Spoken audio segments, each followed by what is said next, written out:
Assalamualaikum warahmatullahi wabarakatuh. Waalaikumsalam warahmatullahi Assalamualaikum warahmatullahi wabarakatuh. wabarakatuh. Perkenalkan, kami dari kelompok 3 akan memaparkan hasil kelompok kami, yaitu bisnis plan Lumeria Interior.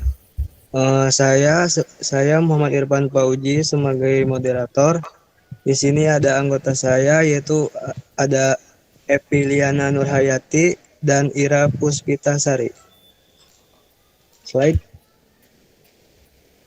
Eh, untuk pemateri pertama yaitu saya sendiri.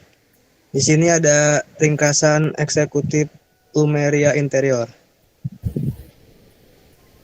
Merupakan sebuah perusahaan yang bergerak di bidang furnitur dengan tujuan menjadi leading provider dalam industri furniture dengan fokus pada kualitas, inovasi, dan kepuasan pelanggan.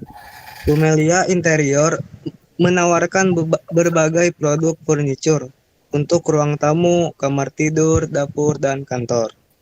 Next slide. Di sini ada visi misi Lumeira Interior. Untuk visinya yaitu menjadi pemimpin pasar dalam menyediakan furniture modern yang berkualitas tinggi dan estetis, serta memenuhi kebutuhan gaya urban yang dinamis. Untuk misinya yaitu yang pertama ada merancang dan memproduksi furniture yang inovatif dan fungsional. Yang kedua yaitu ada menggunakan bahan-bahan berkualitas dan ramah lingkungan. Yang ketiga itu ada memberikan layanan pelanggan yang prima mulai dari konsultasi, desain hingga pengiriman. Yang keempat itu ada berkontribusi pada perkembangan industri furniture nasional. Next slide. Di sini ada strategi pemasaran Lumeira Interior. Yang pertama itu ada segmentasi, yaitu ada segmentasi geografis. Jadi seluruh Indonesia. Jadi, segmentasi geografis yaitu membagi pasar ke dalam wilayah, menggunakan segmentasi geografis untuk menjangkau pasar dan agar bisa mengirim barang hingga ke pelosok Indonesia. Yang kedua yaitu ada segmentasi demografis, yaitu orang dewasa berpenghasilan 1 juta ke atas.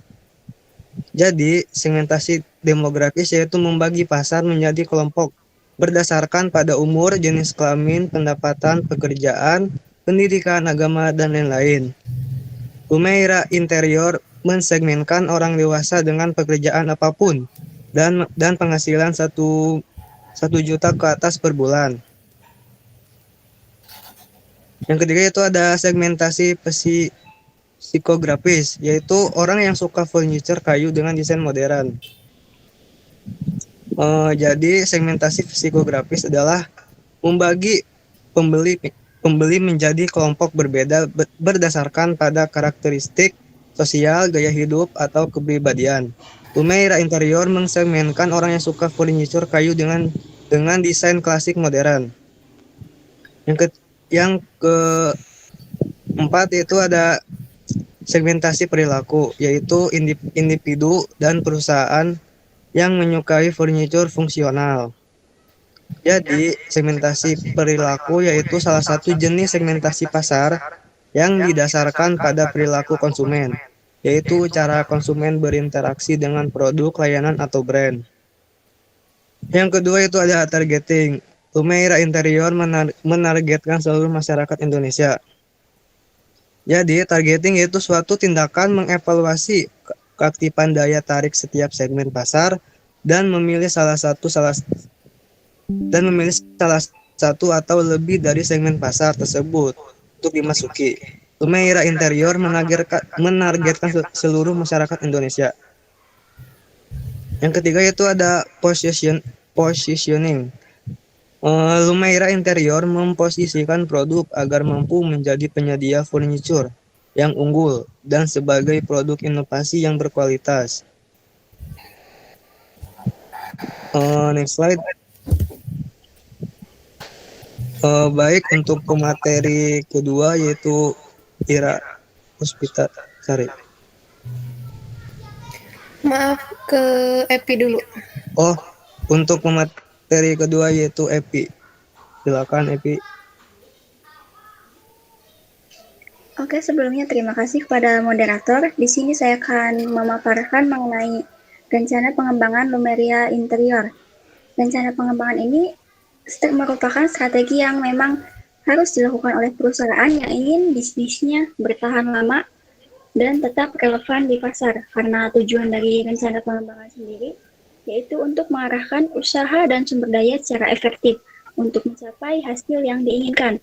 Adapun di sini rencana strategi pengembangan yang akan dilakukan pada Lumeria Interior adalah ada dari berbagai aspek ya. Yang pertama itu dari aspek pemasaran, yaitu tujuannya itu untuk meningkatkan penjualan perusahaan setiap tahunnya. Dari aspek pemasaran sendiri ada 4 poin. Yang pertama ada produk, itu produk yang akan diterapkan pada bisnis kami itu akan menggunakan bahan dari kayu, terutama kayu jati. Karena kayu jati sendiri kan dari daya tahan lamanya itu cukup lama ya. Dan kami di sini menggunakan kayu jati yang merupakan kayu jati tipe grade A, dikarenakan memiliki serat-serat yang lebih padat dan kuat. Selanjutnya ada dari harga. Untuk harga sendiri, untuk penetapan harganya itu kita telah melakukan proses survei yang dilakukan oleh karyawan kami, dan untuk harga tersebut didasarkan pada bahan baku dan proses produksi yang telah dilakukan. Selanjutnya ada distribusi. Untuk distribusi sendiri kita ingin memaksimalkan potensi pasar yang ada di Kuningan ataupun pembukaan toko cabang di luar kota. Untuk yang keempat itu pada tahap promosi ini akan dilakukan dengan melakukan atau mengadakan acara pameran yang disertai dengan pemberian promo. Melakukan promosi melalui iklan di media massa ataupun website. Yang kedua ada aspek produksi, yaitu tujuannya itu untuk meningkatkan kapasitas produksi dan layanan perusahaan. Yang pertama itu ada melakukan penambahan sarana transportasi untuk mempercepat layanan antar barang. Karena dengan melakukan penambahan tersebut, diharapkan konsumen dapat dengan cepat menerima produk yang dibelinya. Yang kedua ada menambah mesin produksi agar dapat meningkatkan kapasitas produksi perusahaan. Yang selanjutnya ada dari aspek sumber daya manusia, yaitu tujuannya untuk melakukan perekrutan tenaga kerja yang berkualitas, serta peningkatan produktivitas yang ada di perusahaan. Di pengembangan aspek sumber daya manusia itu juga ada 3 poin ya. Yang pertama itu ada melakukan perekrutan tenaga kerja yang berkualitas, terutama yang berinteraksi langsung dengan pelanggan. Yang kedua ada merekrut karyawan produksi yang berpengalaman. Karena dengan merekrut yang sudah berpengalaman itu kan dapat mengurangi tingkat kesalahan dalam proses produksi juga. Yang ketiga yaitu dengan pemberian reward dan punishment. Karena dengan hal tersebut itu dapat menghindari setiap pelanggaran agar tidak mendapatkan punishment dan akan melakukan kinerja yang terbaiknya. Yang selanjutnya ada dari aspek keuangan, yang tujuan itu untuk meningkatkan efisiensi pemakaian dana sesuai dengan kebutuhan, agar penggunaan dana lebih optimal. Yaitu poinnya ada melakukan pencatatan keuangan secara terkomputerisasi, karena dengan adanya hal tersebut memudahkan atasan untuk pengambilan keputusan. Yang poin kedua itu memperketat penggunaan anggaran dengan cara setiap kepala bagian membuat rincian rencana pengeluaran. Next slide.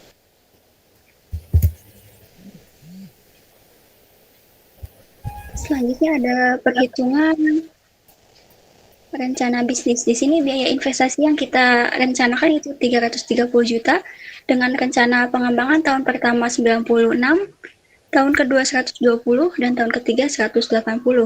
Dengan biaya besaran proses produksinya itu 1.650 per unit. Kita di sini mengambilnya margin usahanya 36%.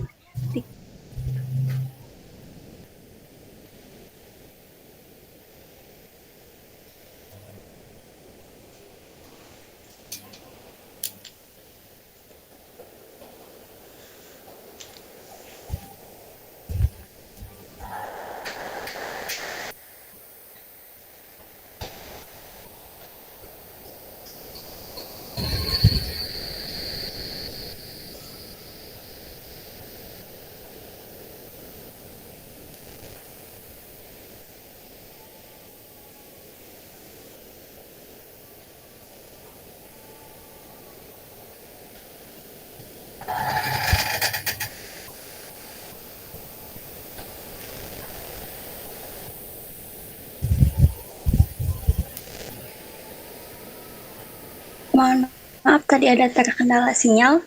Yang selanjutnya ada perhitungan rencana bisnis. Tadi kan sudah diketahui bahwa kita akan mengambil marginnya 36%, yaitu dengan modal dikali 36% yang menghasilkan 594. Dengan begitu jadi harga jual per unitnya 2.244, biaya variabelnya 1.650 dan biaya tetap totalnya 330 dengan perhitungan BEP yaitu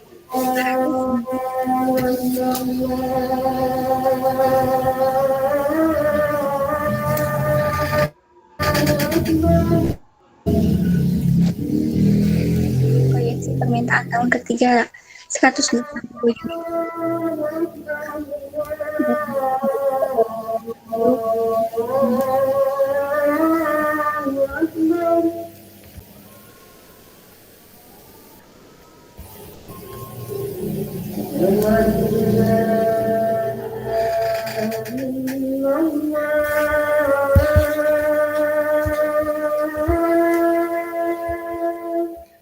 Teman-teman, bentar ya, lagi azan dulu sebentar.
Baik, saya lanjutkan.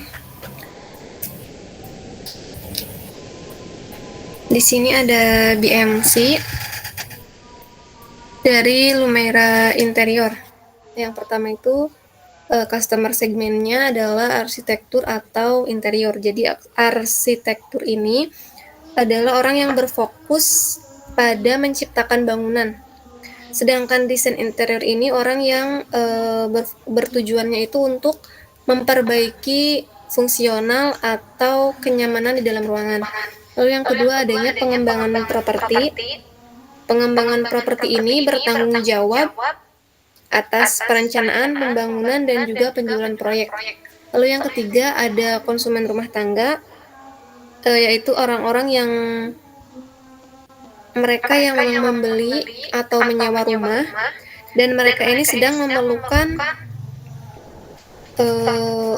memerlukan furniture yang memang untuk ruangannya.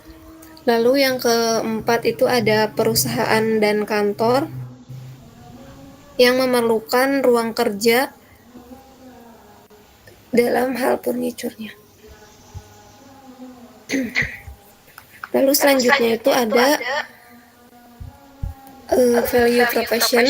Yang pertama ada bahan berkualitas tinggi. Nah, di sini tuh kita menggunakan bahan-bahan yang memang kualitasnya bagus. Kita menggunakan kayu seperti kayu jati, ada 3 bahan kayu yang digunakan, kayu jati, kayu solid, dan juga kayu multiplek. Nah, untuk desain unik, selanjutnya itu ada desain unik dan sesuai tren. Jadi desain unik ini kita benar-benar up to date tentang menciptakan produk yang menonjol di pasaran, lalu tidak mudah rusak.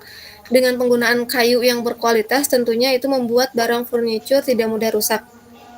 Selanjutnya ada ramah lingkungan, dan yang terakhir itu harga yang kompetitif. Next di channel, yang pertama itu ada toko offline, yang kedua ada media sosial, lalu ada website, ada e-commerce, dan juga kolaborasi dengan desainer. Selanjutnya itu ada customer relationship, memberikan pelayanan yang baik. Nah, contoh dari memberikan pelayanan baik ini, kita merespons secara cepat, baik itu di toko offline maupun pada online. Terus diskon dengan syarat tertentu. Nah, diskon ini tuh kami memberikan potongan harga dengan minimal syarat seperti untuk member ataupun ketika ada hari-hari besar. Lalu selanjutnya itu ada revenue stream. Yang pertama itu penjualan produk online dan offline. Lalu ada keuntungan reseller dan juga penjualan serbuk kayu atau yang biasa disebut dengan bubuk kayu. Lalu selanjutnya itu ada key resort. Yang pertama sumber daya manusia. Hal ini tuh merujuk pada tenaga kerja, yang mana di dalam tenaga kerja ini mereka harus mempunyai keterampilan dan juga selalu diberikan pelatihan. Lalu yang kedua ada alat produksi, yaitu alat yang digunakan untuk memproduksi barang furniture ini. Selanjutnya adanya modal. Modal ini tuh dibagi menjadi 2 jenis. Ada modal kerja, itu modal yang digunakan untuk kegiatan operasional dalam perusahaan. Lalu adanya modal investasi, yaitu modal yang diinvestasikan untuk membeli aset jangka panjang. Selanjutnya ada key activity. Yang pertama pemilihan bahan baku, yaitu proses pemilihan bahan baku yang berkualitas. Yang kedua ada proses produksi, yang ketiga adanya pemasaran dan penjualan, dan juga yang terakhir adanya distribusi atau pengiriman. Selanjutnya di key partner, tentu saja kita yang pertama itu membutuhkan bahan baku seperti kayu dan juga bahan baku lainnya. Lalu adanya pengrajin kayu. Kita juga bekerja sama dengan ekspedisi, karena kan tadi tujuannya itu untuk seluruh masyarakat Indonesia, bahkan ke pelosok Indonesia. Dan yang terakhir itu ada distributor atau pemasok. Lalu selanjutnya itu yang terakhir adanya cost struktur. Yang pertama ada biaya bahan baku, biaya produksi, biaya pemasaran produk, biaya distribusi dan pengiriman, biaya gaji, dan juga biaya packing produk. Nah, di sini selanjutnya ini adalah contoh dari etalase kasur yang dihasilkan oleh Lumeira Interior. Yang pertama itu ada di sini teman-teman bisa lihat ya, di sini ada cabin bed. Nah, cabin bed ini tuh jadi tempat tidur yang bisa dibilang unik ya, karena dia ini menyatu dengan lemari dan juga laci penyimpanan, dan di harganya ini di 2.500.000. Lalu selanjutnya adanya divan bed. Divan bed ini bentuknya minimalis, terus dia juga di bawahnya itu ada laci penyimpanan juga, dan harganya itu di Rp4.499.000. Lalu selanjutnya ada di wall bed. Wall bed ini tuh cocok untuk ruangan yang sempit, karena kalau seandainya si kasurnya ini sudah tidak digunakan, dia bisa dilipat ke belakang dengan harga Rp8.850.000. Lalu di sini ada etalase sofa. Yang pertama itu ada sofa L-seater. Dia itu terbuat dari bahan kayu solid, dan juga seperti yang teman-teman lihat ya, di sebelah kirinya itu kan ada sandaran. Nah, sandaran ini tuh bisa diambil gitu. Jadi bahkan si busa yang ada di kursi itu pun bisa diambil, sehingga bawahnya itu bisa dijadikan sebagai meja dengan harga Rp2.599.000. Lalu selanjutnya itu ada sofa bed. Jadi ini tuh sofa yang bisa dijadikan sebagai tempat tidur juga dengan harga Rp6.699.000. Selanjutnya adanya sofa storage. Dia terbuat dari kayu solid, yang mana di bagian bawahnya itu terdapat tempat penyimpanan. Next, di sini ada etalase meja. Yang pertama adanya meja meeting dengan bahan multiplex dengan harga Rp2.650.000. Lalu yang kedua ada meja lipat. Nah, meja lipat ini tuh dia sangat fungsional, yang mana ketika tidak digunakan dia bisa ditutup, jadi cocok untuk ruangan-ruangan yang memang sempit dengan harga Rp789.000. Lalu ada meja resepsionis. Dia juga menggunakan bahan multiplex dengan harga Rp2.650.000. Lalu selanjutnya itu ada etalase kitchen set. Nah, untuk kitchen set yang pertama itu dia menggunakan bahan multiplex dengan harga Rp10.499.000. Dan yang kedua itu yang di sebelah kanan, dia menggunakan bahan campuran antara jati dan juga multiplex dengan harga Rp14.780.000. Saya kembalikan kepada moderator.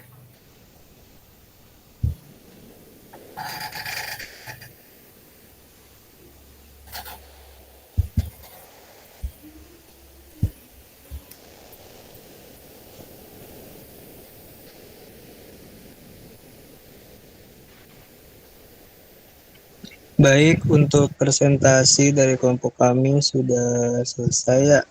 Apa ada yang mau bertanya? Minimal 3 orang ya. 4 orang atau 3 orang gitu.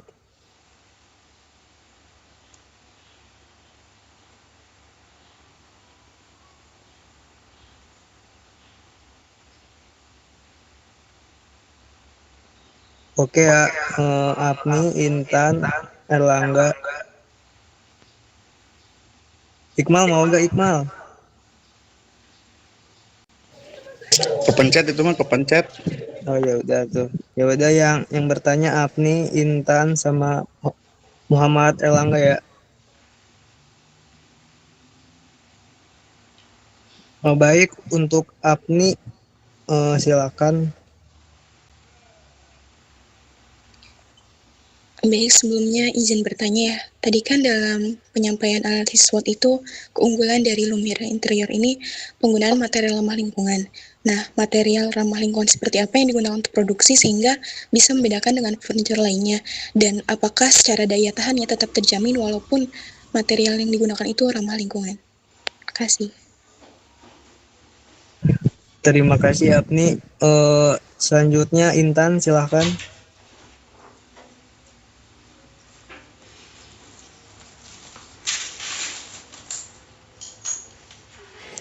Baik, di sini saya akan bertanya, menurut kelompok Anda itu apa saja sih prinsip-prinsip dasar dalam desain interior tersebut?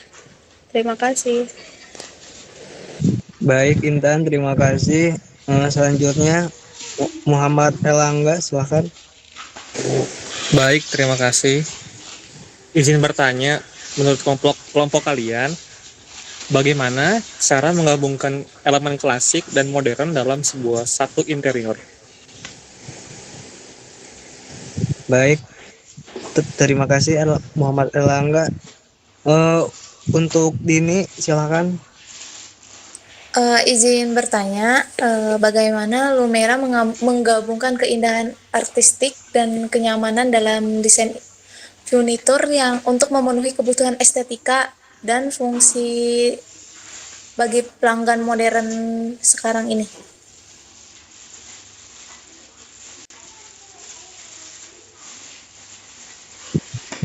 Baik,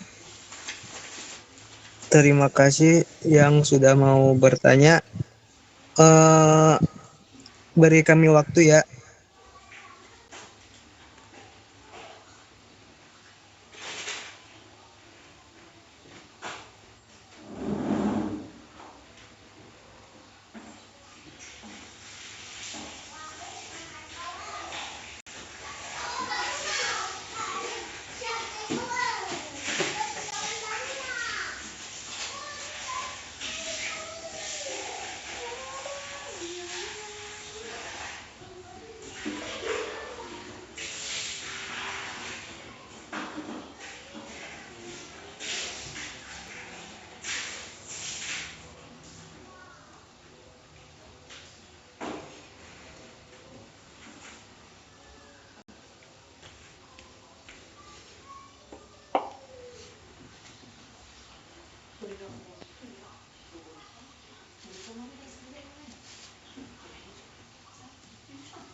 Izin menjawab pertanyaan dari Afni ya.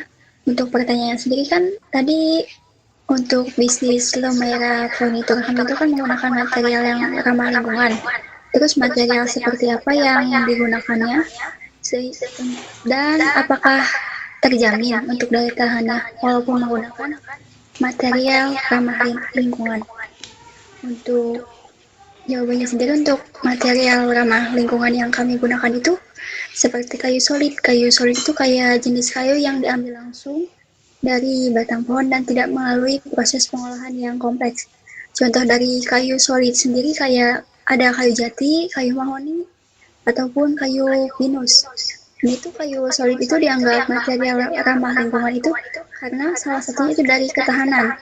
Karena daya tahan produknya yang cukup panjang, dapat mengurangi limbah. Tidak seperti bahan sintetis yang mencemari lingkungan.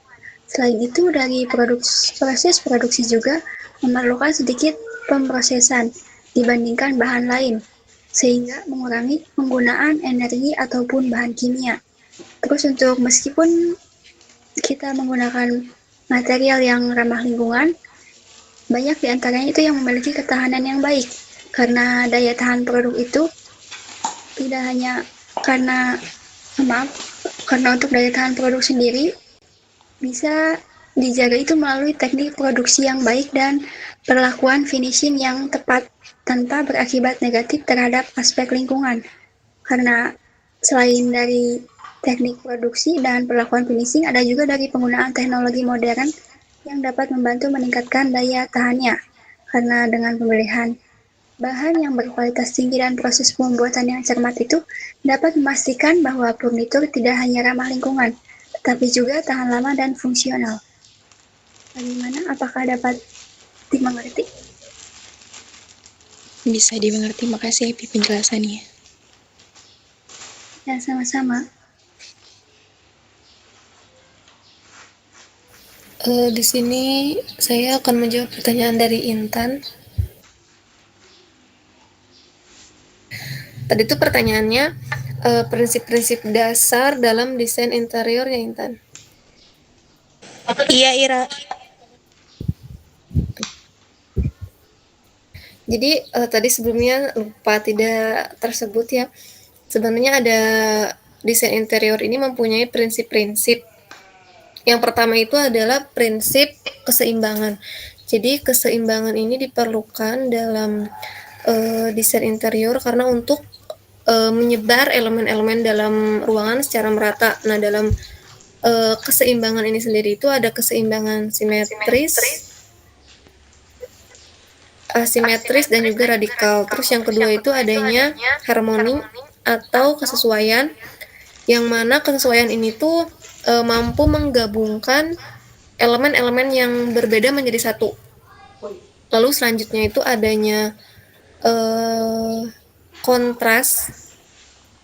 Jadi kontras itu contohnya kayak menggabungkan warna terang dengan warna gelap gitu.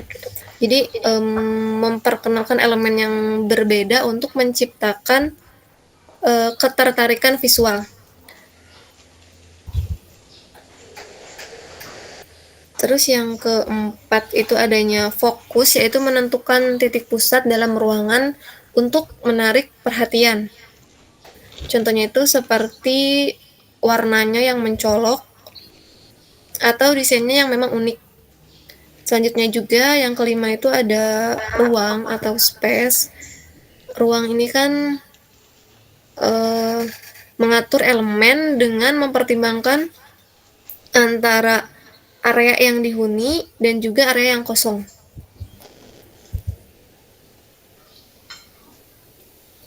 Mungkin cukup segitu. Bagaimana Intan? Baik, Ira. Terima kasih.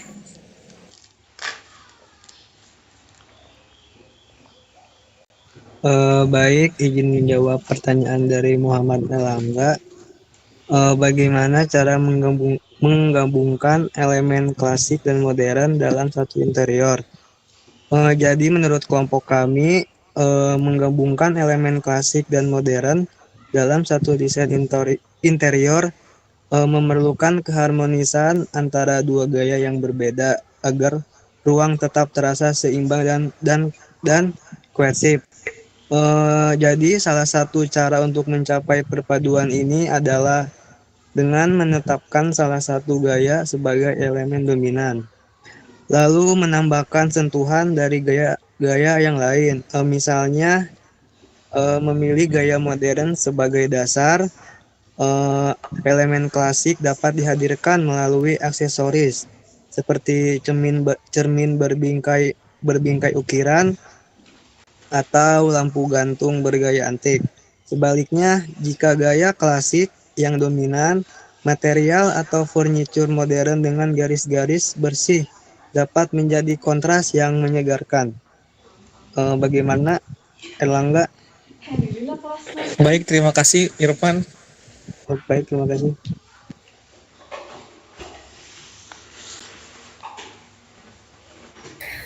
Baik, untuk pertanyaan terakhir tuh tadi dari Dini, bagaimana Lumeira menggabungkan keindahan artistik dan kenyamanan dalam desain furniturnya untuk memenuhi kebutuhan estetika dan fungsional pada pelanggan modern.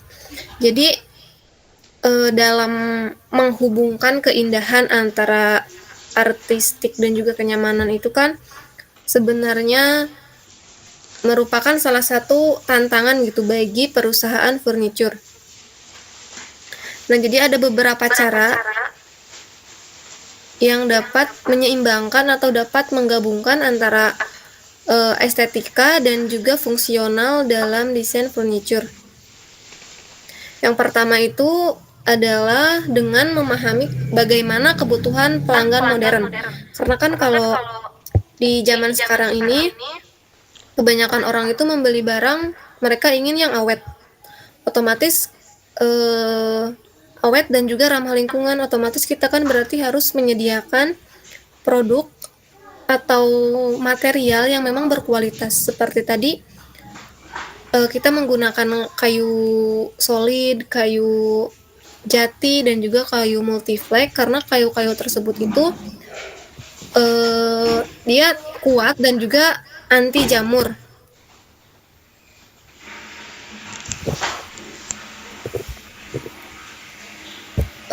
Terus yang kedua itu adanya strategi desain yang efektif. Nah, untuk desainnya sendiri itu kan kalau di zaman sekarang sendiri mereka memilih produk itu yang unik, terus juga fungsional.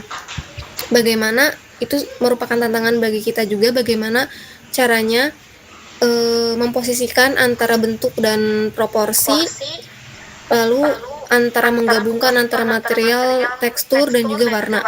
Tadi kan sudah sudah dipaparkan juga terkait fungsional tadi itu seperti sofa yang bisa menjadi tempat tidur. Itu kan salah satu fungsional juga. Lalu ada meja belajar yang bisa dijadikan sebagai rak juga ya, tadi tuh ada meja belajar sebagai rak, dan juga tadi ada sofa yang bisa dijadikan sebagai tempat penyimpanan. Itu merupakan salah satu produk furniture yang mana itu juga memiliki fungsional. Seperti itu. Bagaimana, Dini?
Baik, untuk kesimpulannya yaitu Lumeira Interior merupakan usaha interior yang telah berhasil membangun reputasi di pasar lokal dengan fokus pada desain yang unik, minimalis, dan modern. Dengan menggunakan bahan berkualitas tinggi, Lumeira Interior berhasil menarik minat konsumen yang menginginkan hunian yang estetis dan nyaman. Keunggulan kompetitif Lumeira Interior terletak pada hasil furniture yang fungsional. Namun seperti halnya bisnis lainnya, Lumeira Interior juga menghadapi beberapa tantangan seperti persaingan harga, perubahan tren desain, dan keterbatasan sumber daya. Untuk mengatasi tantangan tersebut, Lumeira Interior perlu terus berinovasi, meningkatkan kualitas layanan, serta memperluas jaringan distribusi. Sekian dari kelompok kami. Wabillahi taufiq wal hidayah. Wassalamualaikum warahmatullahi wabarakatuh. Waalaikumsalam warahmatullahi wabarakatuh. Waalaikumsalam.